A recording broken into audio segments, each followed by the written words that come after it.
എൻ്റെ പേര് Sindhu BS. BSOC 131 sociological ആമുഖം എന്ന ഭാഗമാണ് ഇന്ന് നമ്മൾ ചർച്ച ചെയ്യാൻ പോകുന്നത്. അതിലാദ്യത്തെ പാഠഭാഗത്തിൽ സോഷ്യോളജിയുടെയും സാമൂഹ്യ നരവംശാസ്ത്രത്തിൻ്റെയും ആവിർഭാവത്തെക്കുറിച്ചുള്ള കാര്യങ്ങളാണ് ഇന്ന് നമുക്ക് ചർച്ച ചെയ്യേണ്ടത്. നമുക്ക് നേരത്തെ കേട്ടിട്ടുണ്ട്, സോഷ്യോളജിയും ആന്ത്രോപോളജിയും നരവംശാസ്ത്രവും വേർതിരിച്ചറിയാൻ പറ്റാത്ത വിധത്തിൽ ബന്ധപ്പെട്ട് കിടക്കുന്നു. രണ്ടുപേരും സാമൂഹ്യശാസ്ത്ര മേഖലയിൽ, ശാസ്ത്ര പഠന മേഖലയിൽ ഇളംപുറക്കാരാണ് രണ്ടുപേരും. എന്നിരുന്നാലും ഏറ്റവും ഇളയത് സോഷ്യോളജിയാണെന്ന് പറയണം. നമുക്ക് സോഷ്യോളജിയുടെ ആവിർഭാവം കണ്ടുപിടിക്കാൻ എളുപ്പമാണ്. കാരണം ആ ചരിത്രത്തിൽ നിന്നും അതിൻ്റെ ഏടുകളൊക്കെ നമുക്ക് കണ്ടെത്തിയെടുക്കാനായിട്ട് വളരെ എളുപ്പമാണ്. എന്നാൽ സോഷ്യൽ ആന്ത്രോപോളജി, അതായത് സാമൂഹ്യ നരവംശാസ്ത്രത്തിൻ്റെ ഏടുകൾ കുറച്ചും കൂടെ പിറകിലേക്ക് പോയി നോക്കിയിട്ട് വേണം നമുക്ക് കണ്ടെത്തേണ്ടത്.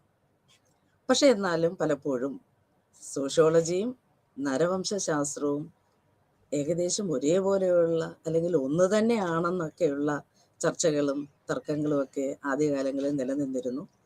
പക്ഷേ അവയെ നമുക്ക് അറിയാൻ പറ്റുന്ന വിധത്തിലുള്ള ഒരു അവലോകനമാണ് ഇന്ന് നമ്മൾ നടത്തുന്നത്. അപ്പം നമ്മുടെ സാമൂഹ്യശാസ്ത്ര മേഖലയിലെ ഇളമുറക്കാരനായ സോഷ്യോളജിയുടെ ആവിർഭാവത്തെക്കുറിച്ച് നമുക്കൊന്ന് ചർച്ച ചെയ്യണം. ഈ സോഷ്യോളജി എന്ന വാക്ക് ലാറ്റിൻ ഭാഷയിലെ 2 വാക്കുകളിൽ നിന്നാണ് ഉണ്ടായത്. സൊസൈറ്റസ് എന്ന വാക്കിൽ നിന്ന്, അതിൻ്റെ അർത്ഥം സൊസൈറ്റി, സമൂഹം. സൊസൈറ്റസ് എന്നതിൻ്റെ അർത്ഥം സമൂഹമെന്നും, ലോഗോസ് എന്ന വാക്കിനർത്ഥം ശാസ്ത്രം അല്ലെങ്കിൽ പഠനമെന്നുമാണ്. അപ്പം അതുകൊണ്ട് തന്നെ സോഷ്യോളജിയെ നമ്മൾ സമൂഹത്തിൻ്റെ ശാസ്ത്രമെന്നോ സമൂഹത്തിൻ്റെ പഠനമെന്നോ പറയുന്നുണ്ട്. ഒരു പൊതുവായിട്ട് പറയുകയാണെങ്കിൽ, ഒരു വിശാലമായ കാഴ്ചപ്പാടിൽ ചിന്തിക്കുകയാണെങ്കിൽ, നമ്മുടെ സമൂഹത്തിൽ മനുഷ്യൻ്റെ സ്ഥാനം എന്താണെന്ന് നമുക്കറിയാം. ഒരു മനുഷ്യൻ സമൂഹ ജീവിയാണെന്ന് അരിസ്റ്റോട്ടിൽ പറഞ്ഞിട്ടുണ്ട്. അപ്പം സമൂഹ ജീവിയാണ് മനുഷ്യനെന്ന് പറയുമ്പോൾ മറ്റു ജീവികളിൽ നിന്ന് വ്യത്യസ്തമായ ചില സ്വഭാവ സവിശേഷതകൾ മനുഷ്യനുണ്ട്. അത് സമൂഹവുമായി ഇടപെടുന്ന രീതികളാണ്, സമൂഹവുമായി ബന്ധപ്പെടുന്ന രീതികളാണ്, സമൂഹവുമായിട്ടുള്ള ബന്ധങ്ങളാണ്. അതോടൊപ്പം തന്നെ സമൂഹത്തിൽ അവനെങ്ങനെ പ്രവർത്തിക്കുന്നു, സമൂഹത്തിൽ എങ്ങനെയാണ് മുന്നോട്ട് പോകുന്നത്, പെരുമാറുന്നത് എന്നുള്ളതൊക്കെ ഈ സാമൂഹ്യശാസ്ത്രത്തിൻ്റെ പഠന പരിധിയിൽ വരുന്നുണ്ട്. അതുകൊണ്ട് പൊതുവേ നമുക്ക് നമ്മുടെ സോഷ്യോളജിയെ മനുഷ്യൻ്റെ പെരുമാറ്റങ്ങളെക്കുറിച്ചും ബന്ധങ്ങളെക്കുറിച്ചും അതിനാവശ്യമായിട്ടുള്ള നിബന്ധനകളെക്കുറിച്ചും അതിൻ്റെ അനന്തരഫലങ്ങളെക്കുറിച്ചും പ്രതിപാദിക്കുന്ന ഒരു ശാസ്ത്രശാഖയായിട്ട് വിവക്ഷിക്കാനായിട്ട് നമുക്ക് സാധിക്കും. അപ്പം അതുകൊണ്ട് തന്നെ ഒരു മനുഷ്യൻ്റെ ഒരു സമൂഹത്തിലുള്ള പെരുമാറ്റം എന്താണ്, എങ്ങനെയായിരിക്കണം, ഒരു മനുഷ്യൻ എങ്ങനെ സമൂഹത്തിൽ പെരുമാറണം, അവൻ്റെ പെരുമാറ്റം ആ സമൂഹത്തിലുണ്ടാക്കുന്ന മാറ്റങ്ങൾ എന്തൊക്കെയാണ്, അതുണ്ടാക്കുന്ന ദോഷങ്ങൾ എന്തൊക്കെയാണ്, അതിനെന്തെങ്കിലും നിയമങ്ങളുണ്ടോ, നല്ല ഒരു സാഹചര്യങ്ങൾ സൃഷ്ടിക്കാനായിട്ട് എന്തെങ്കിലും നിയമവശങ്ങളുണ്ടോ, അല്ലെങ്കിൽ എന്തെങ്കിലും ഒരു നിശ്ചിതമായ രീതികൾ പിന്തുടരേണ്ടതുണ്ടോ, തുടങ്ങിയ കാര്യങ്ങളൊക്കെ നമ്മുടെ സോഷ്യോളജിയുടെ പഠന വിഷയത്തിലായിട്ട് വന്നിട്ടുണ്ട്. അതുകൊണ്ട് തന്നെ നമ്മുടെ സോഷ്യോളജിയെ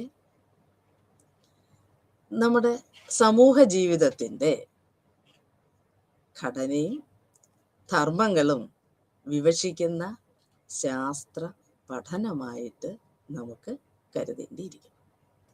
ഞാൻ പറഞ്ഞു, നമ്മുടെ സോഷ്യോളജി, സോഷ്യൽ സയൻസ്, സാമൂഹ്യ ശാസ്ത്ര വിഭാഗങ്ങളിലെ ഏറ്റവും ഇളമുറക്കാരനാണെന്ന് പറഞ്ഞു. അതുകൊണ്ട് തന്നെ ഒരു പഠനശാഖയായിട്ട് അതിൻ്റെ ആവിർഭാവവും അതിൻ്റെ വളർച്ചയും ഒരു കൗമാര ദിശയിൽ നിന്ന് യൗവനത്തിലേക്ക് പോകുന്നു എന്ന് വേണം നമ്മൾ ചിന്തിക്കേണ്ടിയിരിക്കുന്നത്.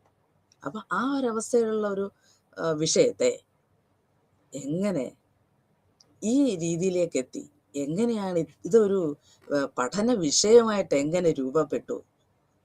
പണ്ട് പ്രകൃതി ശാസ്ത്രവുമായിട്ടൊക്കെ ഇഴചേർന്ന് കിടന്നിരുന്ന ഈ വിഷയം എങ്ങനെ ഒരു പ്രത്യേക പഠന വിഭാഗമായി മാറി എന്ന് ചിന്തിക്കുന്ന ഒരു തലത്തിലാണ് നമ്മൾ ഇന്ന് പോകുന്നത്. വളരെ ലളിതമായിട്ടുള്ള ചില വാക്കുകളിലൂടെ, ലളിതമായ ചില ചർച്ചകളിലൂടെ, ചിന്തകളിലൂടെ നമുക്ക് എങ്ങനെയാണ് നമ്മുടെ സോഷ്യോളജി ഒരു നല്ല പഠന വിഷയമായി മാറിയത് എന്നുള്ളതിനെ കുറിച്ച് നമുക്കൊന്ന് ചിന്തിക്കാം. എന്തൊക്കെ ഘടകങ്ങളാണ് സോഷ്യോളജിയെ ഒരു പഠന വിഷയമാക്കി മാറ്റാൻ സഹായിച്ചത്? അതിനെക്കുറിച്ച് ചിന്തിക്കുമ്പോൾ നമുക്ക് പാശ്ചാത്യ യൂറോപ്പിനെ കുറിച്ച് ചിന്തിക്കാതിരിക്കാൻ പറ്റില്ല. കാരണം നല്ലൊരു കാലഘട്ടത്തിൽ അവിടെ നടന്ന നവോത്ഥാനങ്ങളും മാറ്റങ്ങളും നമ്മുടെ നാട്ടിലുള്ള എല്ലാ ശാഖകളിലും, പഠന ശാഖകളിലും വരുത്തിയിരിക്കുന്ന മാറ്റങ്ങൾ, ചരിത്രത്തിൽ ഒക്കെ വരുത്തിയിരിക്കുന്ന മാറ്റങ്ങൾ നമുക്കറിയാവുന്ന, ചരിത്രത്തിൻ്റെ താളുകളിൽ എഴുതപ്പെട്ടിരിക്കുന്ന ഒരുപാട് ഏടുകൾ നമ്മുടെ പാശ്ചാത്യ യൂറോപ്പിന് നമ്മുടെ മുമ്പിൽ അനാവരണം ചെയ്യാനുണ്ട്. ഈ പാശ്ചാത്യ യൂറോപ്പിൽ ഏകദേശം 14-16 നൂറ്റാണ്ടുകളിൽ, 14-ാം നൂറ്റാണ്ടിലേക്ക് നൂറ്റാണ്ട് മുതൽ തുടങ്ങി 16-ാം നൂറ്റാണ്ടുകളിലുള്ള കാലഘട്ടത്തിൽ മുതൽ തന്നെ നവോത്ഥാനത്തിൻ്റെ ചില ശ്രമങ്ങളൊക്കെ നടന്നു തുടങ്ങിയിരുന്നു. അവിടെ മാറ്റങ്ങൾ വന്നു തുടങ്ങിയിരുന്നു. കാരണം നമ്മൾ നേരത്തെ വായിച്ചിട്ടൊക്കെ ഉണ്ട്, ഇരുണ്ട കാലഘട്ടം എന്ന് നമ്മൾ വിവക്ഷിച്ചിരുന്നൊരു കാലഘട്ടത്തിൽ നമ്മുടെ ആരാധനാലയങ്ങൾക്ക്, അന്നത്തെ അവിടെ ചർച്ച്, ആ ആരാധനാലയത്തിന് എന്തായിരുന്നു റോള്, അല്ലെങ്കിൽ മനുഷ്യൻ്റെ ഒരു സാമൂഹ്യ ജീവിതത്തിൽ എന്തായിരുന്നു റോളെന്നുള്ളത് നമ്മൾ കണ്ടെത്തിയിട്ടുണ്ട്. അപ്പം അത് പറയുന്നതനുസരിച്ചിട്ടുള്ള, നിർദ്ദേശം അനുസരിച്ചിട്ടുള്ള പ്രവർത്തനങ്ങൾ, ഒരു ജീവിതക്രമം, ഒരു സാമൂഹികമായിട്ടുള്ള ഒരു രീതികൾ ഒക്കെയാണ് അന്ന് പിന്തുടർന്ന് പൊക്കോട്ടിരുന്നത്. അങ്ങനെ 14-16 നൂറ്റാണ്ട് കാലങ്ങളിൽ തന്നെ തുടങ്ങിയ പല കാര്യങ്ങളും ഏകദേശം 18-ാം നൂറ്റാണ്ടിലും 19-ാം നൂറ്റാണ്ടിലും ആയപ്പോഴത്തേക്ക് ശാസ്ത്രീയമായ വിഷയങ്ങളിലും സാങ്കേതികമായ വിഷയങ്ങളിലും ഒരു വിസ്ഫോടനം തന്നെ സംഭവിച്ചിട്ടുണ്ട്. ശാസ്ത്ര പുരോഗതി നമുക്ക് അന്നത്തെ കാലത്ത് പ്രതീക്ഷിക്കാൻ പറ്റാത്തതിനും അതീതമായ ഒരു ശാസ്ത്ര പുരോഗതിയാണ് നടന്നിരുന്നത്.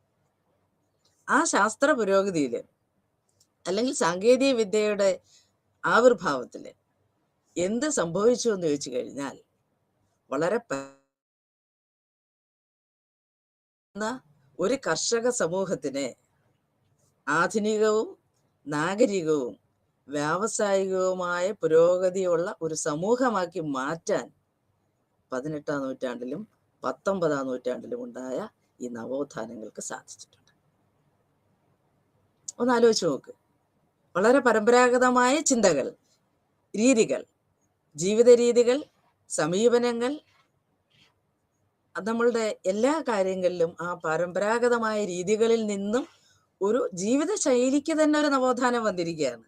ആധുനികമായി നമ്മുടെ സംഭാഷണ രീതികൾ മാറി, നമ്മളുടെ സമ്പാദന ശീലങ്ങൾ മാറി, വ്യവസായ മേഖലകൾ വന്നു, രീതികളാകെ മാറി. അപ്പം നമ്മുടെ എന്തിനു പറയുന്നു, നമ്മളുടെ ആശയവിനിമയത്തിൽ വരെ മാറ്റം വന്നു.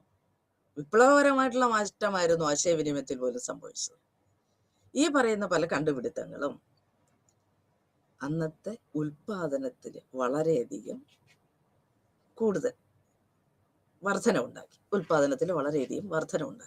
നിലവിലുണ്ടായിരുന്ന ഉൽപാദന വ്യവസ്ഥയിൽ നിന്നും വളരെ കൂടുതലായിട്ടുള്ള ഒരു ഉൽപാദന സംവിധാനം ഉണ്ടായപ്പോൾ വീടുകൾ കേന്ദ്രീകൃതമായിരുന്ന ചെറുകിട വ്യവസായ സംരംഭങ്ങൾ വളരെ വിശാലമായ സംവിധാനങ്ങളായിട്ട് മാറി. വിശാലമായ ഫാക്ടറികൾ മുതലായിട്ടുള്ള സംരംഭകമായിട്ട് മാറി. അപ്പൊ ഇതെന്ന് പറയുന്നത് അന്നത്തെ കാലഘട്ടത്തില് സാമ്പത്തിക വ്യവസ്ഥയില്, അന്നത്തെ രാഷ്ട്രീയ ചിന്തകളില്, സാമൂഹ്യ ചിന്തകളില് ഒക്കെ വളരെയധികം മാറ്റം വരുത്തി. ശരിയല്ലേ? സ്വാഭാവികമായിട്ടും നമ്മുടെ ജീവിത രീതികളിൽ തന്നെ ഉണ്ടാകുന്ന മാറ്റം എന്ന് പറയുന്നത് നമ്മളുടെ എല്ലാ പ്രവർത്തനങ്ങളിലും സാമ്പത്തിക സ്ഥിതിയെയും നമ്മുടെ രാഷ്ട്രീയ സ്ഥിതിയെയും സാമൂഹിക ചിന്താരീതികളെയും ജീവിത ശൈലിയെയും മാറ്റിമറിക്കുമ്പോൾ തീർച്ചയായും അന്നത്തെ കാലഘട്ടത്തിൽ ഒരു പുതു നവോത്ഥാനം തന്നെ സൃഷ്ടിക്കപ്പെട്ടു. ഇതും നമ്മുടെ സോഷ്യോളജി ഒരു പഠന വിഷയമായി ആവിർഭവിക്കാൻ ഒരു കുറച്ച് സഹായമായ സംഭവങ്ങളാണ്. അതുകൊണ്ടാണ് പാശ്ചാത്യ യൂറോപ്പിനെ കുറിച്ചും അവിടുത്തെ ഇത്തരത്തിലുള്ള നവോത്ഥാനങ്ങളെ കുറിച്ചും നമ്മൾ കൂടുതൽ പഠിക്കുകയും കൂടുതൽ ചിന്തിക്കുകയും ചെയ്യണമെന്ന് ഞാൻ പറയുന്നത് അതുകൊണ്ടാണ്. ഇനി അടുത്തതായിട്ട് നമുക്ക് പറയാനുള്ളത് എൻലൈറ്റൻമെന്റ് പീരീഡ് എന്ന് പറയും. അതെന്താണ്? ജ്ഞാനോദയ സമയം എന്ന് പറയും. ജ്ഞാനോദയം, അറിവിന്റെ ഒരു വിസ്ഫോടനം നടന്നൊരു സമയം. ജ്ഞാനോദയം, അതായത് ബുദ്ധിയിൽ തെളിച്ചമുണ്ടായി, വെളിച്ചമുണ്ടായി എന്ന് പറയും. ബുദ്ധി തിളങ്ങി, ജ്ഞാനോദയ കാലഘട്ടം. അതിനെ തന്നെ നമ്മൾ ഏജ് ഓഫ് റീസൺ, കാരണങ്ങളുടെ കാലവും എന്ന് പറയാറുണ്ട്. കാരണങ്ങളുടെ, അന്ന് ഓരോ കാര്യങ്ങൾക്കും എന്താണ് ഇതിന്റെ പിന്നിലുള്ള കാരണം എന്ന് ചിന്തിക്കാൻ പറ്റുന്ന ഒരു രീതിയിലേക്ക് ഒരു മാറ്റം അങ്ങ് വന്നു കഴിഞ്ഞു. അപ്പം ഈ കാലഘട്ടത്തിന് ഈ ജ്ഞാനോദയ കാലഘട്ടം എന്ന് പറയുന്നത് ബൗദ്ധികമായ വികാസം നടന്ന ഒരു സംഭവമായിരുന്നു. ബൗദ്ധികം, ബുദ്ധി തലങ്ങളിൽ, അതായത് നമ്മുടെ ചിന്തകളിലും നമ്മുടെ പ്രവൃത്തികളിലും നമ്മുടെ ജീവിത രീതികളിലും എന്തിനും നമ്മുടെ ആശയ സംവേദനത്തിൽ വരെ മാറ്റം വന്നപ്പോൾ നമ്മുടെ ബൗദ്ധികമായിട്ടുള്ളൊരു വിസ്ഫോടനം സംഭവിച്ചു. ഈ ബൗദ്ധിക വിസ്ഫോടനം എന്തുണ്ടാക്കി? നമ്മളുടെ തത്വചിന്തകളെ, നമ്മുടെ ജീവിതത്തിൻ്റെ മൂല്യങ്ങളെ, ജീവിതത്തിൻ്റെ ചിന്താഗതികളെ, ജീവിതധാരയുടെ ആ ശൈലിയെ തന്നെ മാറ്റിമറിച്ചു.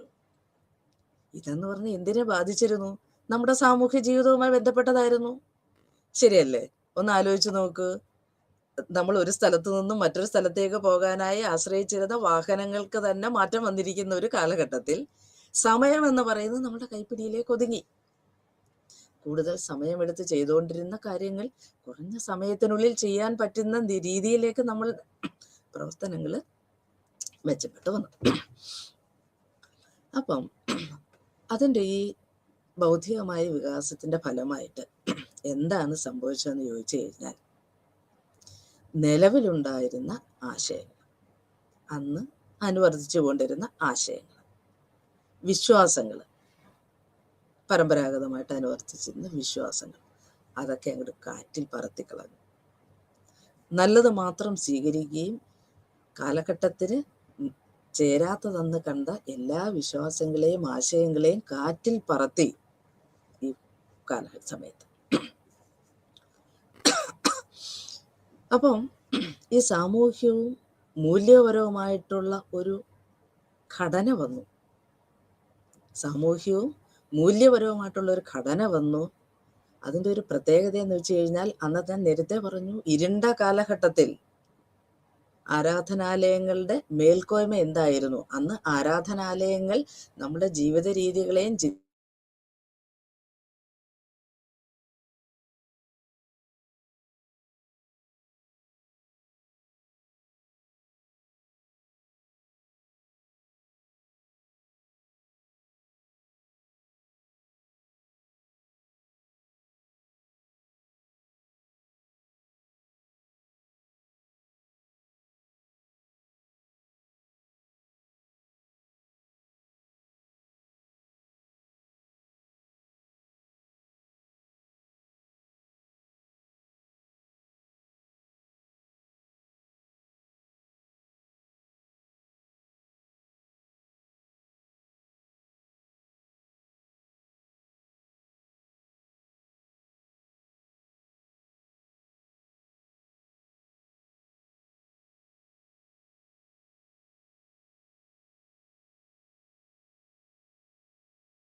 എന്നതിനൊരു പ്രത്യേകതയുണ്ട്. വളരെ ശ്രദ്ധാപൂർവം നടത്തും. നമ്മളൊരു വസ്തുവിനെ കാണുന്നു എന്നുള്ളതല്ല, നോക്കുന്നു. നമ്മളൊന്നിനെ കാണുന്നു എന്ന് പറയുന്നത് പോലെയല്ല, മറിച്ച് നിരീക്ഷണം എന്ന് പറയുന്നതിനൊരു പ്രത്യേകതയുണ്ട്. കാരണം പ്രകൃതിയിലുള്ള ഒരു വസ്തുവിനെ നമ്മൾ ശ്രദ്ധാപൂർവം അതിൻ്റെ സൂക്ഷ്മ വശങ്ങളിലേക്ക് ആഴ്ന്നിറങ്ങിക്കൊണ്ടാണ് നമ്മൾ നിരീക്ഷിക്കുന്നതെങ്കിൽ അതിൻ്റെ പ്രസക്തമായിട്ടുള്ള എല്ലാ ഭാഗങ്ങളെക്കുറിച്ചും ഒരു അവലോകനവും വിശകലനവും വ്യാഖ്യാനവും അതോടനുബന്ധിച്ച് നടത്താനായിട്ട് നമുക്ക് സാധിക്കുന്നുണ്ടെങ്കിൽ ആണ് ആ വസ്തുവിനെക്കുറിച്ചോ സംഭവത്തെക്കുറിച്ചോ പ്രായോഗികമായിട്ടുള്ളൊരു വിശകലനം നടത്തി എന്ന് നമുക്ക് പറയാൻ പറ്റും. അപ്പം അതാണ് അതിൻ്റെ മാറ്റം. ഇതാണ് ഞാൻ പറഞ്ഞത്, മനുഷ്യൻ്റെ പ്രകൃതിയോടുള്ള മനോഭാവം മാറി. പിന്നീടൊന്ന് പറയാനുള്ളത് കോപ്പർനിക്കൻ റെവല്യൂഷൻ എന്ന് പറയും. നമ്മുടെ കോപ്പർനിക്കസിൻ്റെ കാലഘട്ടമാണ് ഞാൻ പറയുന്നത്. എനിക്കറിയാം, നിങ്ങൾക്ക് ഓർമ്മയുണ്ടാവും, പണ്ട് കാലത്ത് ഭൂമി ഉരുണ്ടതാണെന്നായിരുന്നു പറഞ്ഞിരുന്നത്. ഭൂമിയായിരുന്നു കേന്ദ്രം. ഭൗമകേന്ദ്രീകൃതമായിട്ടുള്ള ചില സിദ്ധാന്തങ്ങളുടെ അടിസ്ഥാനത്തിലായിരുന്നു അന്ന് ശാസ്ത്രം പോലും പ്രവർത്തിച്ചുകൊണ്ടിരുന്നത്. അപ്പം ഭൂമി ആണ് കേന്ദ്രമെന്നും ഭൂമിയെ ചുറ്റിയാണ് ബാക്കി എല്ലാ കാര്യങ്ങളും നടക്കുന്നതെന്നും പ്രവർത്തിക്കുന്നതെന്നും ഭൂമി പരന്നതാണെന്നും ഒക്കെയുള്ള ചർച്ചകൾ വളരെ പ്രബലമായി കൊണ്ടിരുന്ന ഒരു കാലഘട്ടമായിരുന്നു ആ സംഭവം. അന്നത്തെ കാലത്താണ് സൂര്യകേന്ദ്രീകൃതമായിട്ടുള്ള ഒരു ആശയമായിട്ട് നമ്മുടെ കോപ്പർനിക്കസ് എത്തുന്നത്. അപ്പൊ പിന്നെ വിപ്ലവം ഉണ്ടാകാതിരിക്കൂ അല്ലേ? വിപ്ലവമായി. ഭൂമി പരന്നതാണെന്ന് പറയുന്ന ഒരു വലിയ വിഭാഗം ആളുകളുടെ ഇടയിലേക്ക് ഭൂമി ഉരുണ്ടതാണെന്ന് പ്രഖ്യാപിച്ചുകൊണ്ട് നമ്മുടെ കോപ്പർനിക്കസ് വരികയാണ്. പക്ഷെ കോപ്പർനിക്കസിന് അത് കാണിച്ചു കൊടുക്കാനായിട്ട് സാധിച്ചു. ശാസ്ത്രീയമായി പല പരീക്ഷണ നിരീക്ഷണങ്ങളിലൂടെ സൂര്യകേന്ദ്രീകൃതമായിട്ടുള്ള ഭൗമകേന്ദ്രീകൃതമായിട്ടുള്ള ഒരു സിദ്ധാന്തങ്ങളിൽ നിന്നും സൂര്യകേന്ദ്രീകൃതമായ സിദ്ധാന്തത്തിലേക്കുള്ള ഒരു മാറ്റം, ഒരു പലായനം, അല്ലെങ്കിൽ ഒരു പരകായ പ്രവേശം തന്നെയായിരുന്നു ശരിക്കും അവിടെ സംഭവിച്ചത്. കഴിഞ്ഞിട്ടില്ല. ഗലീലി, സത്യം പറഞ്ഞാൽ ഗലീലി എന്ന് പറയുന്ന ഈ ശാസ്ത്രജ്ഞനെ കുറിച്ച് ചിന്തിച്ചു കഴിഞ്ഞാൽ ഈ ശാസ്ത്രലോകത്തിന്റെ സംഭാവനകളിൽ ഏറ്റവും കൂടുതൽ സംഭാവനകൾ നൽകിയിട്ടുള്ളത്, എണ്ണിയാൽ ഒടുങ്ങാത്ത ശാസ്ത്ര പരീക്ഷണങ്ങളുടെയും സംഭാവനകളുടെയും ഒരു കൂമ്പാരം തന്നെ ഗലീലി നമ്മുടെ മുമ്പിൽ വെച്ചിട്ടുണ്ട്. Kepler, Isaac Newton. നമ്മളെപ്പോഴും ഐസക് ന്യൂട്ടനെ കുറിച്ച് ചിന്തിക്കുമ്പോൾ ആപ്പിൾ മരത്തിന് ചുവട്ടിൽ കിടന്ന ഐസക് ന്യൂട്ടൻ ഒരു ആപ്പിൾ താഴേക്ക് വീണു എന്നും അങ്ങനെ ഭൂമിയുടെ ഗ്രാവിറ്റിയെ കുറിച്ച് പഠിച്ചു എന്ന് നമ്മൾ പറയും. പക്ഷെ അവിടെ ചിന്തിക്കേണ്ടുന്ന ഒരു കാര്യമുണ്ട്. ഒരു ആപ്പിൾ മരം, ആ ഒരു അവസ്ഥ, അതായത് പ്രകൃതിയെ നിരീക്ഷിക്കാൻ തുടങ്ങിയ മനുഷ്യൻ, അതാണ് അതിൻ്റെ അടിസ്ഥാനം. പ്രകൃതിയിലെ ചെറിയ ചെറിയ സംഭവങ്ങളെ പോലും ചർച്ചാ വിഷയമാക്കുകയും പഠന വിധേയമാക്കുകയും അത് പരീക്ഷിക്കപ്പെടേണ്ടതാണെന്നും തിരിച്ചറിയേണ്ടതാണെന്നും ഉള്ള ഒരു നിലവാരത്തിലേക്ക് കൊണ്ടുവന്നു കഴിഞ്ഞു. അതാണ് നമ്മുടെ ഗലീലി, കെപ്ലർ, ഐസക് ന്യൂട്ടൻ തുടങ്ങിയവർ നമ്മുടെ ശാസ്ത്ര ലോകത്തിന്, അതായത് നമ്മുടെ ശാസ്ത്ര പുരോഗതിക്ക് നൽകിയ സംഭവം. മറ്റൊന്ന് ഡാർവിൻ്റെ പരിണാമ സിദ്ധാന്തം. ഈ ഡാർവിൻ്റെ പരിണാമ സിദ്ധാന്തം നമുക്കെല്ലാവർക്കും അറിയാം, നമ്മളെല്ലാവരും കേട്ടിട്ടുള്ള കാര്യമാണ് ഡാർവിൻ്റെ പരിണാമ സിദ്ധാന്തം. പണ്ട് കാലത്ത് നിലനിന്നിരുന്ന ആ പരിണാമ ഒരു പ്രക്രിയയിൽ നിന്നും വളരെ വ്യത്യസ്തമായിട്ടുള്ള ഒരു സിദ്ധാന്തം തന്നെ നമ്മുടെ ഡാർവിൻ കൊണ്ടുവന്നു. പക്ഷെ അവിടെ സംഭവിച്ചത് എന്താണെന്ന് വെച്ച് കഴിഞ്ഞാൽ, ബൈബിളിന്റെ ഉത്ഭവ സിദ്ധാന്തത്തെ ആയിരുന്നു ഡാർവിൻ്റെ പരിണാമ സിദ്ധാന്തം തകർത്ത് കളഞ്ഞത്. അവിടെയാണ് നമ്മൾ ചിന്തിക്കുന്നത്. അതാണ് ഞാൻ ഡാർക്ക് ഏജസിനെ കുറിച്ച് പറഞ്ഞത്. ഒരു ഉത്ഭവ സിദ്ധാന്തം അന്നത്തെ കാലത്ത് നിലനിന്നിരുന്ന ഒരു ഉത്ഭവ സിദ്ധാന്തത്തിനെ മാറ്റിക്കൊണ്ട്, അതിൽ മാറ്റം വരുത്തിക്കൊണ്ട്, അതിൻ്റെ ആശയങ്ങളും കാര്യങ്ങളും മാറ്റിക്കൊണ്ട് ഡാർവിൻ്റെ പരിണാമ സിദ്ധാന്തം വരികയും, ഇത്തരത്തിൽ മൊത്തത്തിലുള്ള ശാസ്ത്രീയമായിട്ടുള്ള നവോത്ഥാനത്തിൻ്റെ ഈ മാറ്റൊലികൾ എന്ത് സംഭവിച്ചു? നമ്മുടെ സോഷ്യോളജിസ്റ്റുകൾക്ക്, നമ്മുടെ സാമൂഹ്യ പ്രവർത്തകർക്ക്, സാമൂഹ്യ ചിന്തകന്മാരുടെ മനസ്സിലും എന്തുകൊണ്ട് ഈ ശാസ്ത്രീയമായ ചിന്തകൾ സമൂഹത്തെക്കുറിച്ച് പഠിക്കുന്നതിനും ഉപയോഗിച്ചുകൂടാ എന്ന് ചിന്തിച്ചു. സമൂഹത്തെക്കുറിച്ച് പഠിക്കുന്നതിനും സമൂഹത്തെ കണ്ടെത്തുന്നതിനും സമൂഹത്തിൻ്റെ പ്രശ്നങ്ങൾ പരിഹരിക്കുന്നതിനും എന്തുകൊണ്ടൊരു ശാസ്ത്രീയമായ അവലോകനമോ നിരീക്ഷണങ്ങളോ വ്യാഖ്യാനങ്ങളോ നടത്തിക്കൂടാ. അങ്ങനെയാണ് ശാസ്ത്രീയമായ പഠനത്തിൽ അധിഷ്ഠിതമായ ശാസ്ത്രീയമായ ഒരു മാർഗരേഖ പിന്തുടരുന്ന ഒരു സാമൂഹിക പഠനം എന്ന് പറയുന്ന സംവിധാനം അതൊരു തിയറിയായിട്ട്, ഒരു സിദ്ധാന്തമായിട്ട് സമൂഹത്തിൻ്റെ പഠനത്തിലും ഉൾപ്പെട്ടു വന്നത് അങ്ങനെയാണ്. അപ്പോൾ ഈ ശാസ്ത്ര പുരോഗതിയെക്കുറിച്ചും നവോത്ഥാനങ്ങളെക്കുറിച്ചും പറയാനാണെങ്കിൽ മതിയാവില്ല. അത്രമാത്രം നമുക്ക് കാര്യങ്ങളുണ്ട്. കാരണം നമ്മുടെ ഈ ലോകത്തിൻ്റെ ഏത് കാര്യങ്ങൾ എടുത്തു നോക്കിയാലും അങ്ങ് പുറകിൽ നിന്ന് നമ്മൾ മുന്നിലേക്ക് വരുന്ന ഓരോ സമയത്തും നമുക്ക് കാണാൻ പറ്റും എത്രമാത്രം മാറ്റമാണ് നമുക്ക് സംഭവിച്ചിട്ടുള്ളത്. ജീവിതത്തിലുണ്ടായ മാറ്റം, ചിന്തകളിലുണ്ടായ മാറ്റം, സ്വഭാവത്തിലുണ്ടായ മാറ്റം, വേഗതയിലുണ്ടായ മാറ്റം, നമ്മളുടെ കണ്ടെത്തലുകളിലുണ്ടായ മാറ്റം, നമ്മളുടെ നേട്ടങ്ങളിലുണ്ടായ മാറ്റം. ഈ പറയുന്ന ശാസ്ത്രീയ പുരോഗതി നമ്മുടെ സോഷ്യോളജിയുടെ അല്ലെങ്കിൽ നമ്മുടെ ആധുനിക നരവംശാസ്ത്രത്തിലും ഒരു കാര്യമായ അവരുടെ സിദ്ധാന്തങ്ങൾ രൂപപ്പെടുത്തുന്നതിൽ, പഠന രീതികൾ ചിട്ടപ്പെടുത്തുന്നതിൽ വളരെ കാര്യമായിട്ടുള്ള ഏടുകൾ ഈ ശാസ്ത്രീയ പുരോഗതിയും വഹിച്ചിട്ടുണ്ട്. അടുത്തത് ഇനി നമുക്ക് ചർച്ച ചെയ്യാനുള്ളത് സാമൂഹികവും സാമ്പത്തികവുമായിട്ടുള്ള മാറ്റങ്ങൾ. ഞാൻ പറഞ്ഞു, ജ്ഞാനം, അറിവ് വർദ്ധിച്ച കാര്യത്തെക്കുറിച്ച് പറഞ്ഞു, ശാസ്ത്ര പുരോഗതിയെക്കുറിച്ച് ഉണ്ടായ മാറ്റങ്ങളെക്കുറിച്ച് പറഞ്ഞു. ഈ രണ്ട് കാര്യങ്ങളും ഓരോരുത്തരുടെയും ഓരോ വ്യക്തിയുടെയും സമൂഹത്തിൻ്റെയും സാമൂഹികവും സാമ്പത്തികവുമായിട്ടുള്ള ചുറ്റുപാടുകളിൽ മാറ്റം വരുത്തിയിട്ടുണ്ടെന്ന് നമ്മൾ ചർച്ച ചെയ്തു. ശരിയല്ല?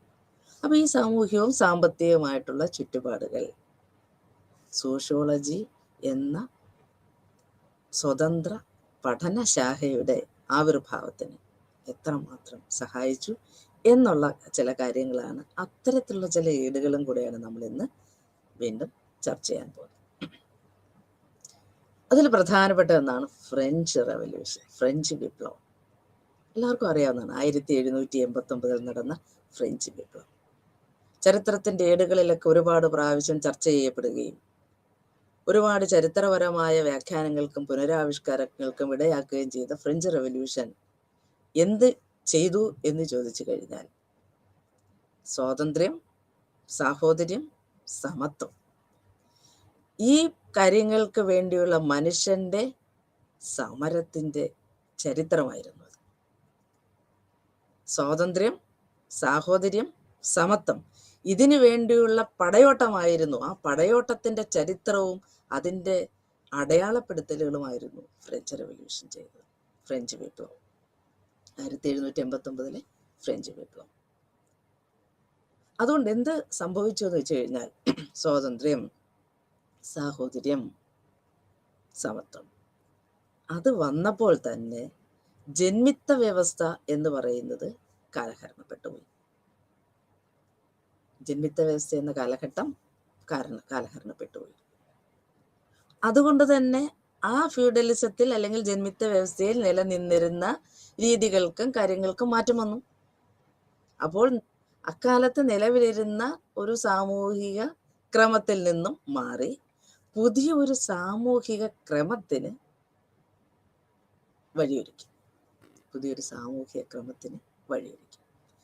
ഫ്രഞ്ച് വിപ്ലവത്തെക്കുറിച്ച് ചിന്തിക്കുമ്പോൾ നമ്മൾ പലരും വിചാരിക്കുന്ന ഒരു കാര്യമുണ്ട്, ആ നാട്ടിൽ മാത്രമേ അതിൻ്റെ, ഫ്രഞ്ച് യൂറോപ്യൻ രാജ്യങ്ങളിൽ മാത്രമേ അതിന് മാറ്റമുണ്ടാക്കിയുള്ളൂ, അല്ലെങ്കിൽ അവിടുത്തെ ആളുകളുടെ ചിന്തകളിൽ മാത്രമേ മാറ്റമുണ്ടാക്കിയുള്ളൂ എന്നല്ല.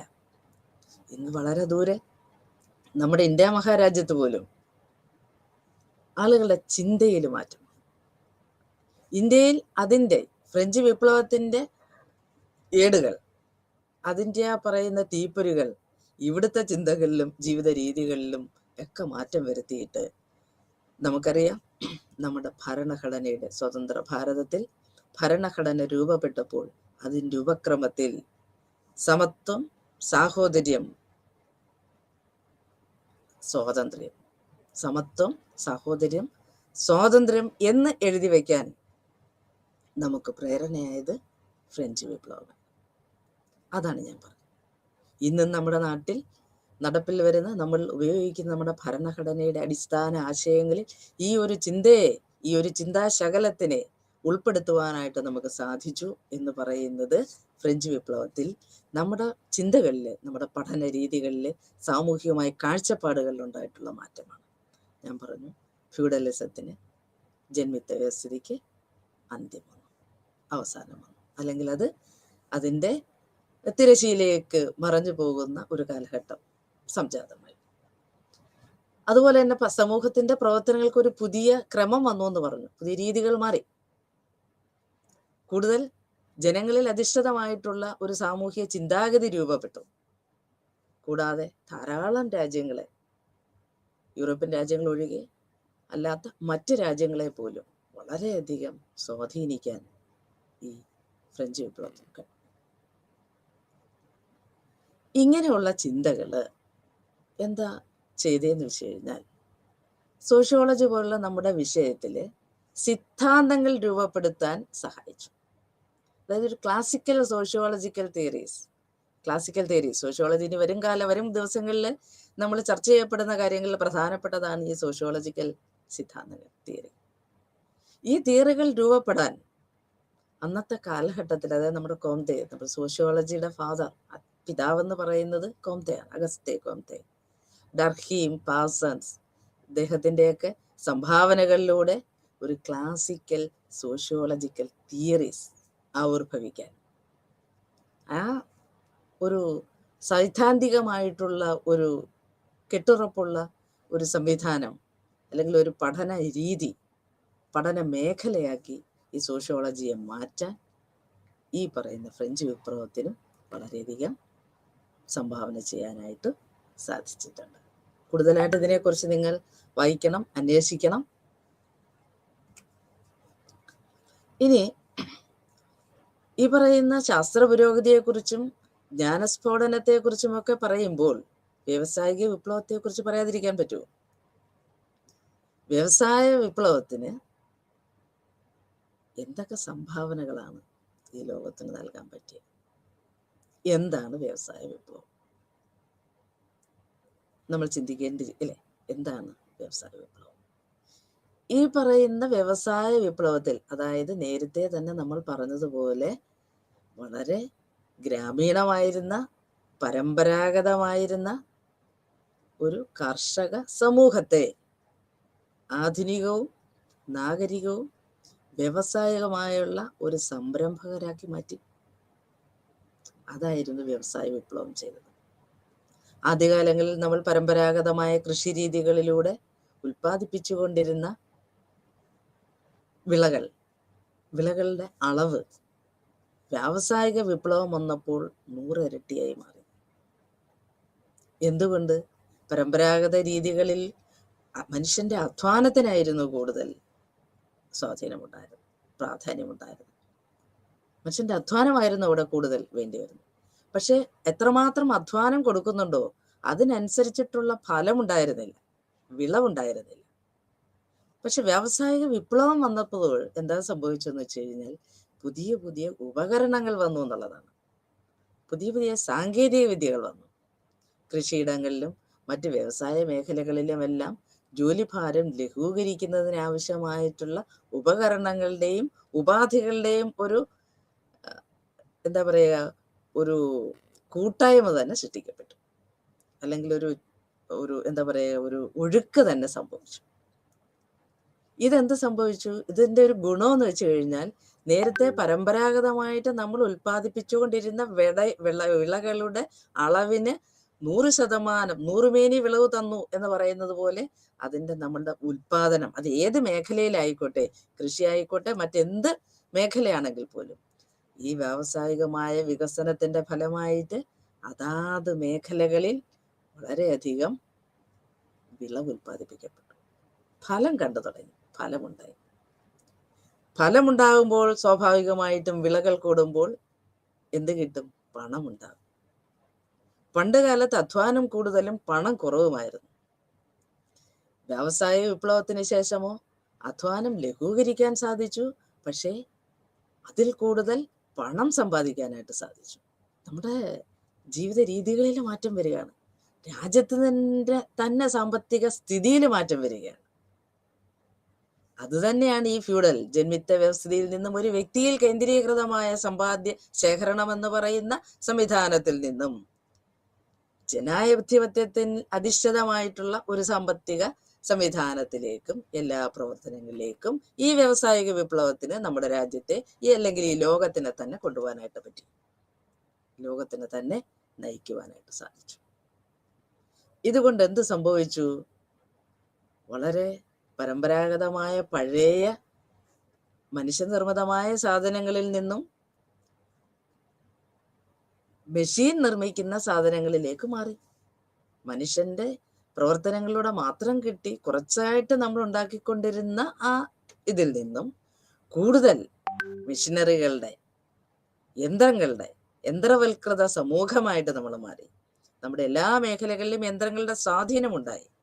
ഈ യന്ത്രവൽകൃതമായിട്ടുള്ള ഈ സമൂഹം അല്ലെങ്കിൽ പ്രവർത്തനങ്ങൾ കൂടുതൽ വിളകൾ നേടുന്നതിനും കൂടുതൽ സമ്പത്തുണ്ടാക്കുന്നതിനും സമയം ലാഭിക്കുന്നതിനും അതോടൊപ്പം തന്നെ നമ്മുടെ ജീവിത രീതികൾ, നമ്മുടെ സമയത്തിന് വിലയുണ്ടായി.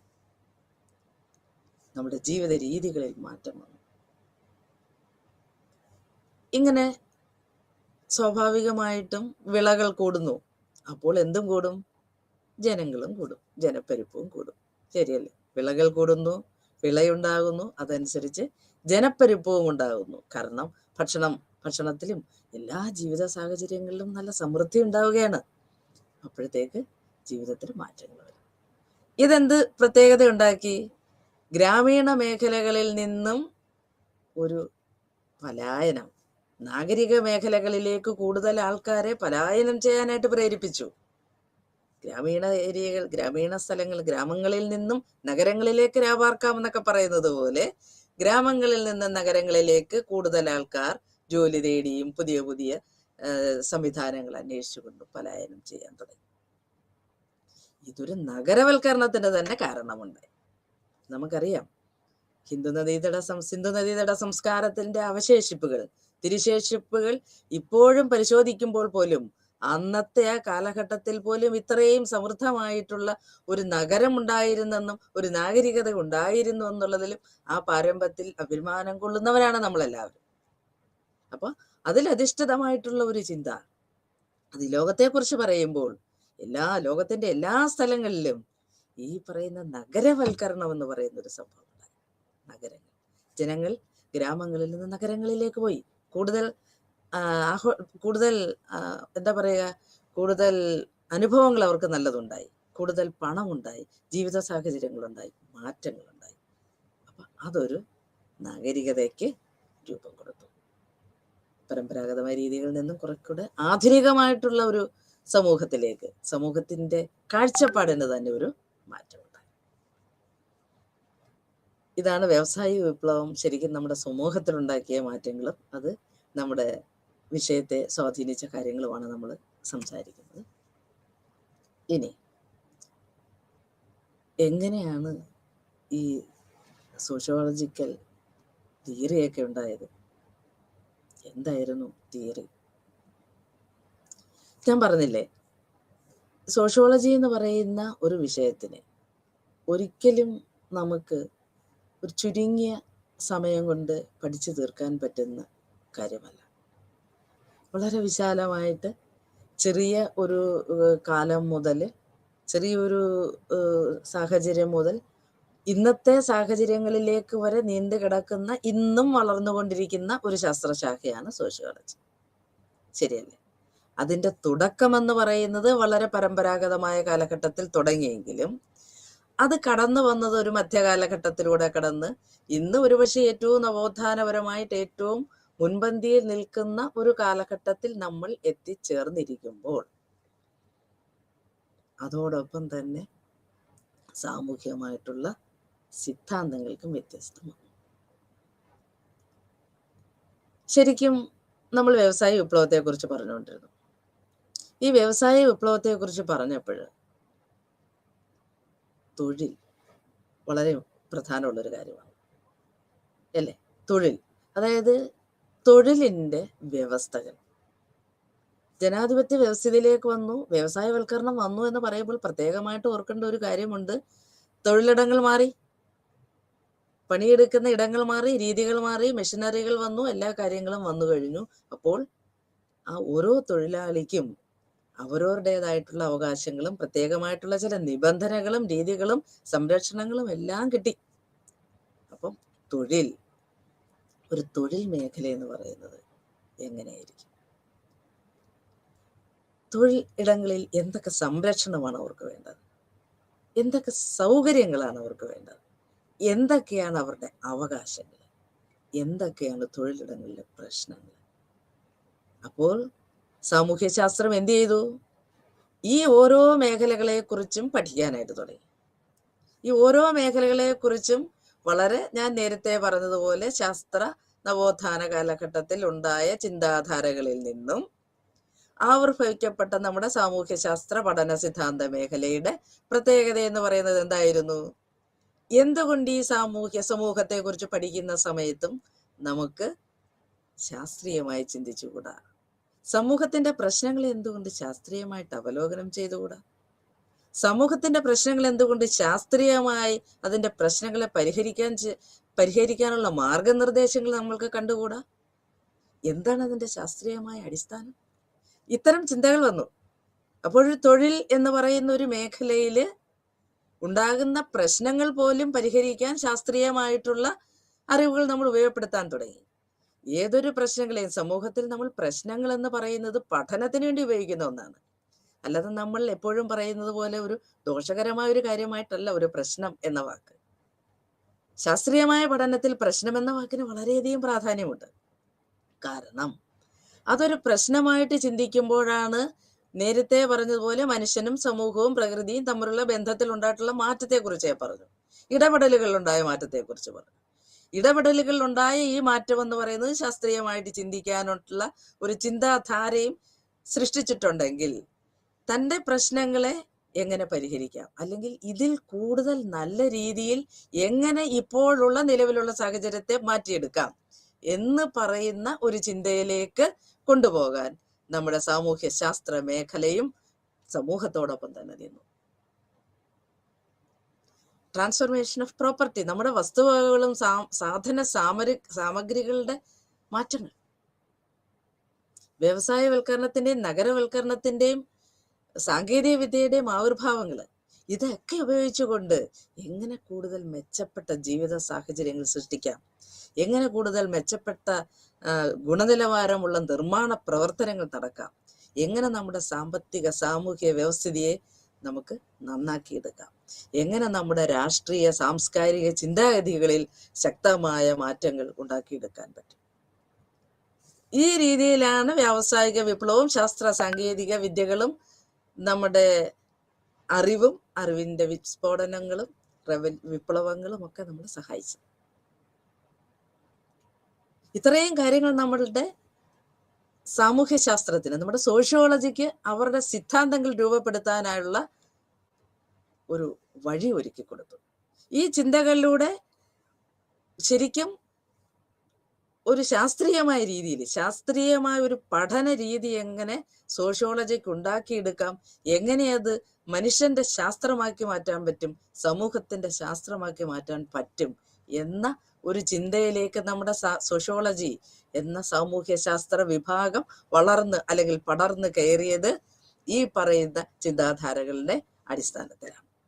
അതുകൊണ്ട് തന്നെ അന്ന് ബാല്യകാല ദശയിൽ മുതൽ ഇന്നത്തെ യൗവന കാലഘട്ടത്തിൽ വരെ പോലും നമ്മുടെ സോഷ്യോളജി എന്ന് പറയുന്ന സാമൂഹ്യ ശാസ്ത്ര ശാഖയ്ക്ക് തൻ്റെ പ്രശ്നങ്ങൾ പരിഹരിക്കാൻ, തൻ്റെ മുമ്പിൽ സമൂഹത്തിന് ബാധകമായേക്കാവുന്ന സാഹചര്യങ്ങളെ പരിഹരിക്കാനും പരിഗണിക്കാനും ഉള്ള മാർഗങ്ങൾ എന്ത്, എങ്ങനെ അതിനെ സമീപിക്കാം, എങ്ങനെ അതിനെ വിശകലനം ചെയ്യാം, എന്തൊക്കെ പരീക്ഷണങ്ങളാണ് ഇതിൽ നമുക്ക് നടത്തി നോക്കാനുള്ളത്, വിവിധ പരീക്ഷണങ്ങളിൽ നിന്നും എന്തൊക്കെ നിഗമനങ്ങളാണ് നമുക്ക് നോക്കേണ്ടത്. ഈ നിഗമനങ്ങൾ നമ്മളുടെ ഇന്നത്തെ സാഹചര്യത്തിലേക്ക് ഉപയുക്തമാക്കുന്ന നിഗമനങ്ങളെ നിയമമാക്കിയും സിദ്ധാന്തമാക്കിയും മാറ്റേണ്ടതുണ്ട്.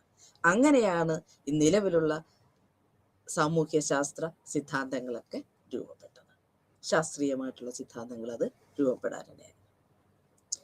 മറ്റൊന്ന് ഇനി പറയാനുള്ളത്, നമ്മുടെ അന്നത്തെ കാലത്ത് നിലവിലുണ്ടായിരുന്ന ചിന്തകൾ, ഒരു എന്താ പറയുക, ഒരു ഒരു സാഹോദര്യമുള്ളത്, ഒരു എന്താ പറയുക, വളരെ സ്റ്റേബിൾ ആയിട്ടുള്ള, വളരെ ഒരുമയുള്ളത്, എല്ലാവരും ഒരുമിച്ചുള്ളത്, അങ്ങനെയുള്ള ഒരു കുഴപ്പങ്ങളൊന്നും ഇല്ലാത്ത ഒരു ചിന്തകള് നമ്മുടെ സോഷ്യോളജിക്ക് അവരുടെ ഗോളുകളെ സെറ്റ് ചെയ്യാൻ സഹായിച്ചു. ഗോള് എന്ന് വെച്ച് കഴിഞ്ഞാൽ അവയുടെ ലക്ഷ്യങ്ങൾ. ഈ സോഷ്യോളജി എന്ന സാമൂഹ്യ ശാസ്ത്ര ശാഖയുടെ ലക്ഷ്യങ്ങൾ എന്താണ്? ഒരു വിദ്യാർത്ഥി ഒരു സോഷ്യോളജി പഠിക്കാൻ തീരുമാനിക്കുന്നു, അല്ലെങ്കിൽ ഒരു പഠന വിഷയമായിട്ട് അതിനെ തെരഞ്ഞെടുക്കുമ്പോൾ, ഈ വിഷയത്തെ തെരഞ്ഞെടുക്കുന്ന സമയത്ത് അതിൽ അടിസ്ഥാനമായിരിക്കുന്ന ലക്ഷ്യങ്ങൾ ആണ് ആ വിഷയത്തെ സ്നേഹിക്കാനും അതിലേക്ക് ആഴത്തിൽ പോയി പഠിക്കാനും നമ്മളെ ഓരോരുത്തരെയും സഹായിക്കുന്നത്. ഇത് സമൂഹത്തിന് വേണ്ടിയുള്ള വിഷയമാണെന്നും ഞാനും നമ്മളേവരും ഉൾപ്പെടുന്ന സമൂഹത്തിന് വേണ്ടിയാണ് ഈ സാമൂഹ്യ മേഖല നിലനിൽക്കുന്നതെന്നും ഉള്ള ചിന്ത വളരെ ആഴത്തിൽ എനിക്ക് ചുറ്റുമുള്ള പ്രശ്നങ്ങൾക്ക് എനിക്കെന്തോ റോളുണ്ട്. ഒരു മനുഷ്യജീവി എന്ന നിലയിൽ ഈ സമൂഹവുമായി ഞാൻ ബന്ധപ്പെട്ടിരിക്കുന്നു. സമൂഹവുമായിട്ട് ഇഴചേർന്നിരിക്കുന്ന ചില ബന്ധങ്ങൾ എനിക്കുണ്ട്. എനിക്ക് ചില ഉത്തരവാദിത്തങ്ങളുണ്ട്. ആ ഉത്തരവാദിത്തങ്ങൾ അനുസരിച്ചിട്ട് വേണം ഞാൻ മുന്നോട്ട് പോകാൻ എന്ന് ഉള്ള ഒരു ചിന്ത ഈ സാമൂഹ്യ ശാസ്ത്ര പഠന മേഖലയിലേക്ക് വരുന്ന ഓരോരുത്തരുടെയും മനസ്സിൽ ഉണ്ടാക്കിയെടുക്കാൻ പറ്റുന്നത് ആ ശാസ്ത്രശാഖയുടെ അല്ലെങ്കിൽ പഠന മേഖലയിൽ അധിഷ്ഠിതമായിരിക്കുന്ന, അല്ലെങ്കിൽ അവർ നിഷ്കർഷിച്ചിരിക്കുന്ന ലക്ഷ്യങ്ങളാണ്. ലക്ഷ്യം നല്ലതാണെങ്കിലാണ് നമുക്ക് അവിടേക്ക് എത്തിച്ചേരാനുള്ള പ്രവർത്തനങ്ങൾ ആസൂത്രണം ചെയ്യാനായിട്ട് സാധിക്കും. ഇനി നേരത്തെ പറഞ്ഞ എൻലൈറ്റ്മെന്റ് തിങ്കേഴ്സ് എന്ന് പറഞ്ഞിട്ടുണ്ട്. അവരാണ് ആ നവോത്ഥാന കാലഘട്ടം, അതായത് ശാസ്ത്ര പുരോഗതി മുതൽ, ശാസ്ത്രീയ നവോത്ഥാനം മുതൽ, വ്യവസായ വിപ്ലവം മുതൽ, ഫ്രഞ്ച് വിപ്ലവം മുതൽ ഉണ്ടായ എല്ലാ 14 മുതൽ 19-ാം നൂറ്റാണ്ട് വരെ ഉണ്ടായിട്ടുള്ള എല്ലാ വിപ്ലവങ്ങളും, അത് അറിവിൻ്റെതായിക്കോട്ടെ, ശാസ്ത്രത്തിൻ്റെതായിക്കോട്ടെ, സാങ്കേതിക വിദ്യയുടേതായിക്കോട്ടെ, ജീവിത നിലവാരത്തിൻ്റെയോ സംസ്കാരത്തിൻ്റെയോ എന്തു തന്നെ ആയിക്കോട്ടെ, ഈ ചിന്തകൾ, ഈ ജ്ഞാനോദയ കാലഘട്ടങ്ങൾ, ആ ചിന്തകളാണ് നമ്മുടെ സാമൂഹ്യ ശാസ്ത്രശാഖയെ ശാസ്ത്രീയമായി പഠിപ്പിക്കുന്ന ഒരു വിഷയമാക്കി ഉയർത്തിയെടുത്തത്. ശാസ്ത്രീയമായിട്ടുള്ള ഒരു കാഴ്ചപ്പാടുകൾ ഈ വിഷയത്തിന് കൽപ്പിച്ചു നൽകിയത്. അങ്ങനെയാണ് ഇന്ന് നമുക്ക് പഠിക്കാനുള്ളതും പഠിക്കേണ്ടതുമായിട്ടുള്ളതും നമ്മൾ പഠിച്ചിട്ടുള്ളതുമായിട്ടുള്ള എല്ലാ സാമൂഹ്യ ശാസ്ത്ര തിയറികളും സിദ്ധാന്തങ്ങളും അടിസ്ഥാനപ്പെട്ടു വരുന്നത് ഇങ്ങനെ.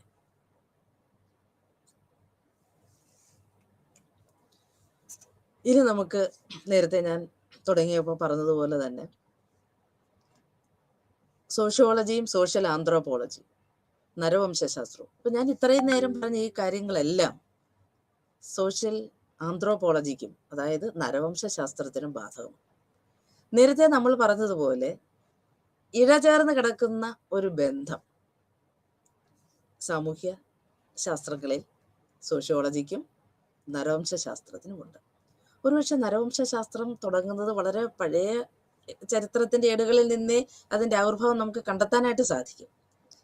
അപ്പൊ അത് വളരെ പരമ്പരാഗതമായിട്ട് തുടങ്ങിയ അതിന്റെ വേരുകൾ കുറച്ചുകൂടെ ആഴത്തിലേക്ക് പോയിട്ടുണ്ട്.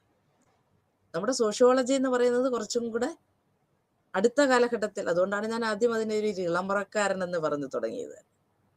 പക്ഷെ ഇഴ ചേർന്ന് കിടക്കുന്ന ഒരു ബന്ധം ചില സമയങ്ങളിൽ ഈ പാഠഭാഗത്തിന്റെ ഒരു പ്രത്യേകതയില് അടുത്ത ഇതിലൊക്കെ നമ്മൾ പറയുമ്പോൾ എന്താണ് ഒരു സോഷ്യോളജി ഈ വിഷയങ്ങൾ എന്താണ് പഠന വിഷയമാക്കുന്നത്, നരവംശാസ്ത്രം എന്താണ് പഠന വിഷയമാക്കുന്നത് എന്നൊക്കെ ചില കാര്യങ്ങൾ എടുക്കുമ്പോൾ മാത്രം അവർക്കൊരു വ്യത്യാസങ്ങൾ നമുക്ക് കണ്ടെത്താൻ പറ്റും. എന്നാൽ ചില സമയങ്ങളിൽ രണ്ടു കൂട്ടരുടെയും പല ചിന്താധാരകളും ആവിർഭാവവും മറ്റു കാര്യങ്ങളൊക്കെ പരിശോധിച്ചു കഴിഞ്ഞാൽ നേരത്തെ നമ്മൾ പറഞ്ഞിട്ടുള്ള എല്ലാ വിപ്ലവങ്ങളും ശാസ്ത്രീയവും സാങ്കേതികവുമായിട്ടുള്ള എല്ലാ നവോത്ഥാനങ്ങളും ഈ പറയുന്ന നരവംശാസ്ത്രത്തെയും അതിൻ്റെ ഇന്നത്തെ ഒരു സാഹചര്യത്തിലുള്ള ഒരു വളർച്ചയിലേക്ക് എത്തിക്കുന്നതിന് വളരെയധികം സഹായിച്ചിട്ടുണ്ട്. അതുപോലെ തന്നെ ഈ നരവംശാസ്ത്രത്തിന്റെ ഒരു പ്രത്യേകത, നമ്മുടെ ഏറ്റവും കൂടുതൽ അത് ബന്ധപ്പെട്ടിരിക്കുന്നത് സോഷ്യോളജി ആണെങ്കിൽ പോലും ഫിലോസഫി, അതായത് താത്വിക പഠനങ്ങള്, ചരിത്രം, സൈക്കോളജി, പൊളിറ്റിക്കൽ സയൻസ്, സാമ്പത്തിക ശാസ്ത്രം, രാഷ്ട്രീയ ശാസ്ത്രം, സാമ്പത്തിക ശാസ്ത്രം തുടങ്ങിയ എല്ലാ മേഖലകളിലും നരവംശാസ്ത്രത്തിന് ബന്ധമുണ്ട്. വളരെ അടുത്ത ബന്ധം എല്ലാ വിഷയങ്ങളുമായിട്ടത് പുലർത്തുന്നുണ്ട്. എന്നാലും ഏറ്റവും കൂടുതൽ നമ്മുടെ സോഷ്യോളജിയുമായിട്ടാണ് ആന്ത്രോപോളജി അല്ലെങ്കിൽ നരവംശാസ്ത്രം ബന്ധപ്പെട്ടിരിക്കുന്നത്. അതുകൊണ്ട് തന്നെ നമ്മുടെ സോഷ്യോളജി പഠനത്തിന്റെ കാലഘട്ടങ്ങളിൽ എപ്പോഴും ഒരു സഹയാത്രികനായിട്ട് നമ്മുടെ ആന്ത്രോപോളജി അല്ലെങ്കിൽ നരവംശാസ്ത്രം നമ്മുടെ കൂടെ ഉണ്ടാവും. പല സ്ഥലങ്ങളിൽ നമുക്ക് വേർതിരിച്ച് മാറ്റി നിർത്താൻ പറ്റാത്തതും എന്നാൽ ചില മെത്തഡോളജിക്കലായിട്ടുള്ള കാര്യങ്ങൾ, അതായത് പഠന രീതികളുമായിട്ട് ബന്ധപ്പെട്ട പല ഭാഗങ്ങളും പല മേഖലകളെ കുറിച്ചുമുള്ള ചർച്ചകളും പഠനങ്ങളും ഒക്കെ വരുമ്പോൾ അതിന്റെ കാലികമായിട്ടുള്ള പ്രാധാന്യവും വ്യത്യാസത്തോടു കൂടി തന്നെ നമുക്ക് ആന്ത്രോപോളജിയും പഠിക്കാനായിട്ട് പറ്റും. അതുപോലെ തന്നെ സോഷ്യോളജിയെ പോലെ ആന്ത്രോപോളജിയുടെയും ആവിർഭാവം എന്ന് പറയുന്നത് വ്യവസായിക വിപ്ലവത്തിലും അതുപോലെ തന്നെ ശാസ്ത്രീയ നവോത്ഥാന കാലഘട്ടത്തിലും നമ്മുടെ പാശ്ചാത്യ രാജ്യങ്ങളിൽ സംഭവിച്ച എല്ലാ വിപ്ലവങ്ങളും മുന്നേറ്റങ്ങളും ഈ പറയുന്ന രണ്ട് വിഷയങ്ങൾക്കും ഒരുപോലെ സഹായകമായി നിന്നിട്ടുണ്ട്.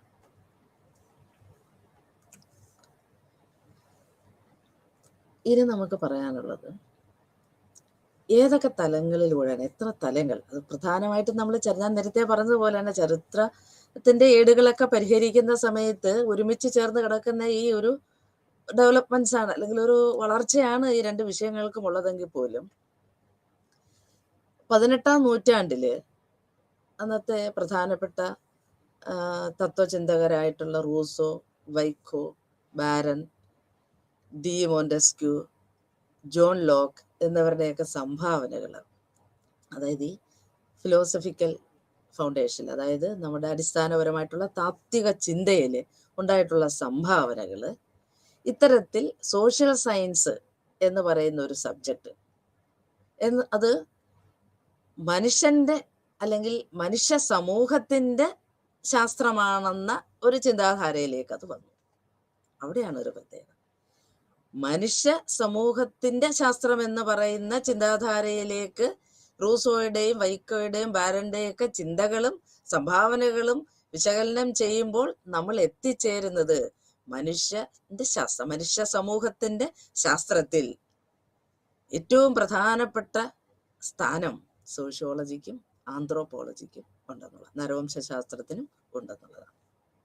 അവിടെ അവരെ മാറ്റി നിർത്താനായിട്ട് നമുക്ക് സാധിക്കില്ല. അതിൽ ഒന്നാമത്തെ ഒരു ഭാഗം എന്ന് പറയുന്നത് 1725 കാലഘട്ടം മുതൽ 1840 കാലഘട്ടം വരെ ഉള്ള സമയത്താണ് അതിനെ നമ്മൾ ആദ്യത്തെ ഒരു ഫേസ് എന്ന് പറയുന്നത്, ആദ്യത്തെ ഒരു കാലഘട്ടം എന്ന് പറയുന്നത്, ഒരു നവോത്ഥാന സംഭവം. ആ സമയത്ത് അവര് മനുഷ്യനെ, അതായത് സമൂഹത്തെക്കുറിച്ച്, മനുഷ്യനും സമൂഹവും ചേർന്നുള്ള ഒരു പഠനത്തിന്, അപ്പൊ മനുഷ്യനെ സമൂഹത്തിൽ നിന്നും ആ ഒരു നാഗരികതയിൽ നിന്നും മനുഷ്യ സമൂഹത്തിനെയും നാഗരികതയും ചരിത്രത്തിന്റെ ഏടുകളിൽ നിന്നും കുറച്ച് മാറ്റി നിർത്തി പഠിക്കാനായിട്ടുള്ള ചില ശ്രമങ്ങൾ തുടങ്ങി. അതായത് ചരിത്രവുമായിട്ട് ചേർന്നുകൊണ്ടിരുന്ന ഒരു നാച്ചുറൽ സയൻസ് അല്ലെങ്കിൽ ഒരു പ്രകൃതി ശാസ്ത്രത്തിന്റെ ുമായിട്ട് വളരെ ചേർന്ന് കിടക്കുന്ന ഒരു അവസ്ഥയിലായിരുന്നു ആന്ത്രോപോളജിയും സോഷ്യോളജിയും ഉണ്ടായിരുന്നു. അപ്പൊ ആ വിഷയങ്ങളിൽ നിന്നൊക്കെ ഒന്ന് സ്വതന്ത്രമായിട്ട് നിലനിൽക്കുന്ന ഒരു കാര്യങ്ങൾ, മറ്റെല്ലാവരുമായിട്ട് ബന്ധപ്പെട്ട് മാത്രം ഇരിക്കുന്ന ഒരു സംവിധാനത്തിൽ നിന്നും മാറി സ്വതന്ത്രമായിട്ടുള്ള ഒരു നിലനിൽപ്പ് എന്ന രീതിയിൽ മനുഷ്യനും സമൂഹവും അവന്റെ നാഗരികതയും പരിഷ്കാരങ്ങളും പരിവർത്തനങ്ങളും എല്ലാം മറ്റ് ചരിത്രത്തിൽ നിന്നും മറ്റ് പ്രകൃതി ശാസ്ത്രങ്ങളിൽ നിന്നുമൊക്കെ മാറ്റി നിർത്തിക്കൊണ്ട് പഠിക്കാൻ പറ്റുന്ന ഒരു ചിന്താധാരയിലേക്ക് നയിക്കാൻ അന്നത്തെ കാലത്തെ താത്വിക ചിന്തകരുടെ സംഭാവനകൾ കൊണ്ട് കഴിയും. അതായിരുന്നു ഒന്നാമത്തെ ഫേസിൽ സംഭവിച്ചത്. 1725 മുതൽ 1840 വരെയുള്ള ഈ കാലഘട്ടമാണ് ഈ നരവംശാസ്ത്രത്തിന്റെ ആവിർഭാവത്തിന് വളരെയധികം സഹായിച്ച ഒരു കാലഘട്ടം. ഇനി രണ്ടാമത്തെ ഒരു കാലഘട്ടം 1840 മുതൽ 1890 വരെ.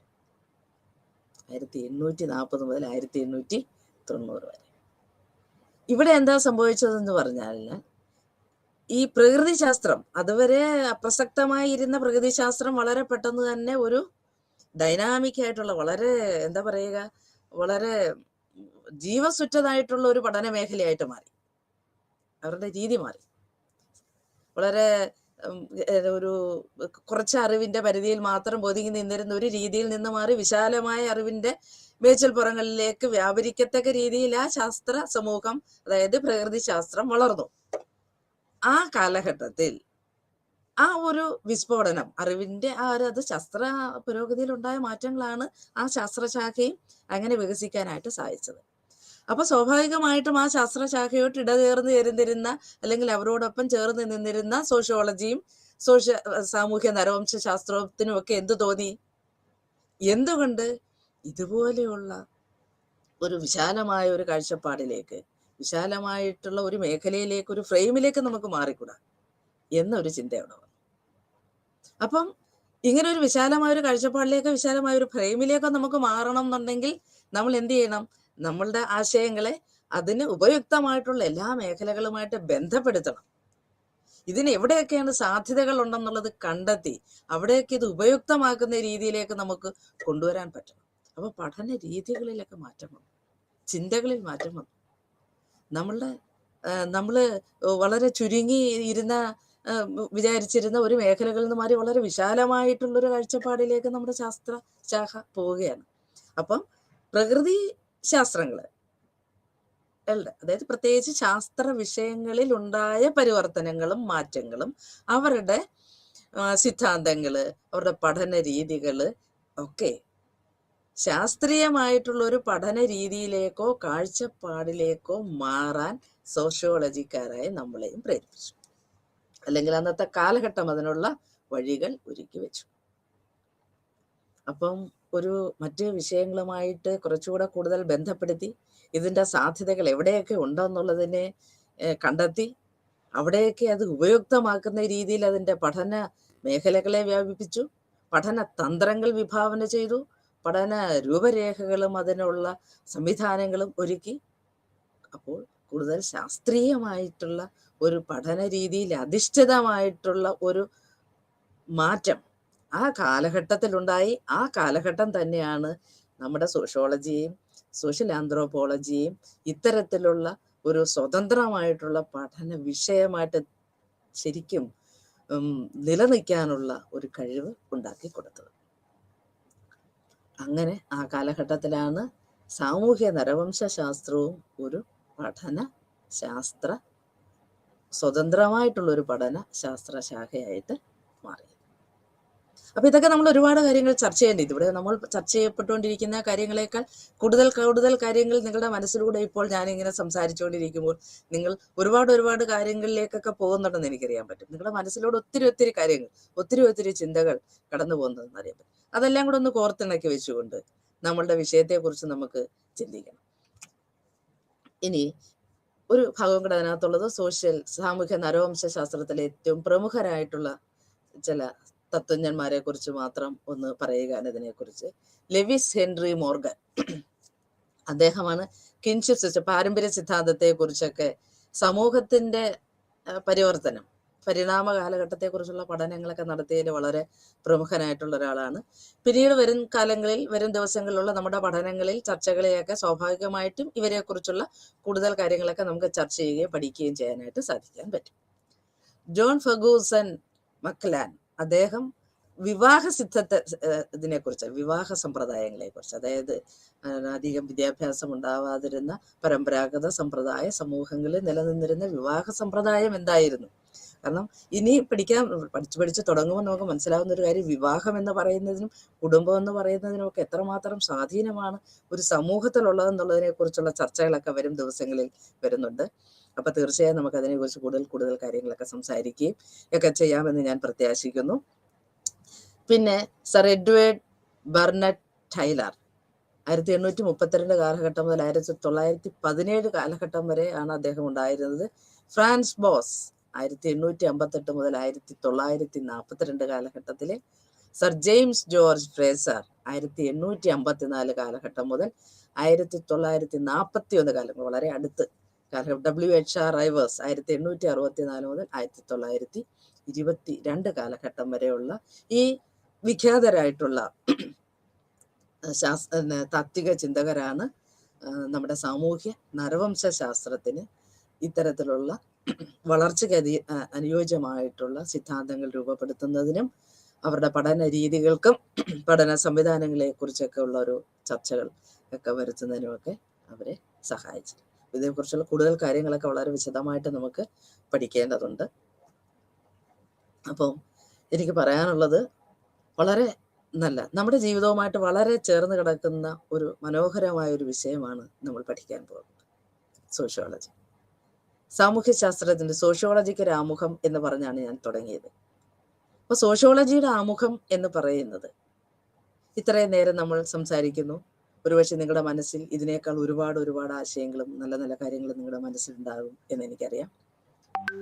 അപ്പം ഈ പറയുന്ന ഈ ശാസ്ത്രശാഖ അല്ലെങ്കിൽ ഈ സാമൂഹ്യ പഠന ശാഖ എങ്ങനെയാണ് ഇന്നത്തെ ശാസ്ത്രീയ അധിഷ്ഠിതമായിട്ടുള്ള ഒരു പഠന ശാഖയായി രൂപപ്പെട്ടതെന്ന് ചുരുങ്ങിയ സമയത്തിനുള്ളിൽ നിങ്ങളോടൊന്ന് സംവദിക്കാനാണ് ഞാൻ ശ്രമിച്ചത്. കൂടുതൽ ആശയങ്ങളും കാര്യങ്ങളും ഒക്കെ വരും ദിവസങ്ങളിൽ നമുക്ക് ചർച്ച ചെയ്യാമെന്നാണ് ഞാൻ പ്രത്യാശിക്കുന്നത്. അപ്പോൾ ഈ പറയുന്ന ശാസ്ത്ര സാങ്കേതിക നവോത്ഥാന കാലഘട്ടങ്ങൾ, സാങ്കേതിക വിദ്യയുടെ നവോത്ഥാനങ്ങൾ, ആവിർഭാവം, നമുക്കറിയാം നമ്മുടെ ലോകത്ത് ഓരോ നിമിഷവും, ഒരുപക്ഷെ നമ്മളൊന്ന് ചിന്തിച്ചു നോക്ക്, ഒരു 10 വർഷം മുമ്പുള്ള നമ്മുടെ ജീവിത രീതിയാണോ ഇന്നത്തെ നമ്മുടെ ജീവിത രീതി? ഈ 10 വർഷങ്ങൾക്ക് കൊണ്ട് എന്തൊക്കെ മാറ്റങ്ങൾ നമ്മൾക്ക് വന്നു? നമ്മുടെ ജീവിതത്തിൽ ഒഴിച്ചുകൂടാൻ പറ്റാത്ത സാഹചര്യങ്ങളായിട്ട് പലപ്പോഴും ഉപകരണങ്ങൾ, ശാസ്ത്ര സാങ്കേതിക ഉപകരണങ്ങൾ നമ്മളെ ഭരിക്കുന്ന ഒരു കാലഘട്ടത്തിലായി. അപ്പം ആ പറയുന്ന ശാസ്ത്ര സാങ്കേതിക ഉപകരണങ്ങൾ നമ്മളെ ഭരിക്കുന്ന കാലഘട്ടം എന്ന് ഞാൻ പറയുമ്പോൾ അതിനൊരു അർത്ഥമുള്ളത് വിരൽത്തുമ്പിൽ അറിവുണ്ടെന്നുള്ളതാണ് ഞാൻ ഉദ്ദേശിച്ചത്. അതിന് നല്ല രീതി, ഏതൊരു ശാസ്ത്ര സാങ്കേതിക വിഷയത്തിനും നല്ല വശങ്ങളുമുണ്ട്, ചീത്ത വശങ്ങളുമുണ്ട്. എന്നിരുന്നാൽ തന്നെയും ഈ പഠനത്തിന് അല്ലെങ്കിൽ ഈ പറയുന്ന ഈ കാലഘട്ടത്തിൽ നമുക്ക് ഉപയുക്തമായിരിക്കുന്ന ഈ സംവിധാനങ്ങൾ എന്ന് പറയുന്നത് തീർച്ചയായും നമ്മുടെ ജീവിത ചര്യയിൽ വന്നിട്ടുള്ള ഒരു സംഭവമാണ്, ജീവിതത്തോട് ചേർന്ന് നിൽക്കുന്ന സംഭവങ്ങളാണെന്ന് നമുക്കറിയാം. അപ്പോൾ അതിൻ്റെ നന്മ ഉൾക്കൊണ്ടുകൊണ്ട് ഓരോ കാലഘട്ടത്തെ നമ്മൾ ഉപയോഗിക്കണം. അപ്പോൾ അതിൻ്റെ സാധ്യതകളാണ്. വിരൽത്തുമ്പിൽ അറിവുണ്ടെങ്കിൽ ജ്ഞാനവിസ്ഫോടനം എന്ന് പറയുന്നത് അത് തന്നെയല്ലേ? വിരൽത്തുമ്പിൽ അറിവുണ്ട്. ആ വിരൽത്തുമ്പിൽ അറിവുണ്ടെങ്കിൽ എത്ര പെട്ടെന്നാണ് അറിവ് നമ്മളുടെ അടുത്തേക്ക് വരുന്നത്. അറിവിനെ തേടിപ്പോകേണ്ടത് പണ്ട് തേടി കണ്ടെത്തുമായിരുന്നു. ആ തേടി കണ്ടെത്തേണ്ടുന്ന ആവശ്യകതയിൽ നിന്ന് നമ്മുടെ അടുത്തേക്ക് വരുന്ന അറിവിൽ മുങ്ങിക്കുളിച്ച് നിൽക്കുന്ന ഒരു കാലഘട്ടം. എല്ലാ പ്രശ്നങ്ങൾക്കും എല്ലാ കാര്യങ്ങൾക്കും ഒരു പരിഹാരം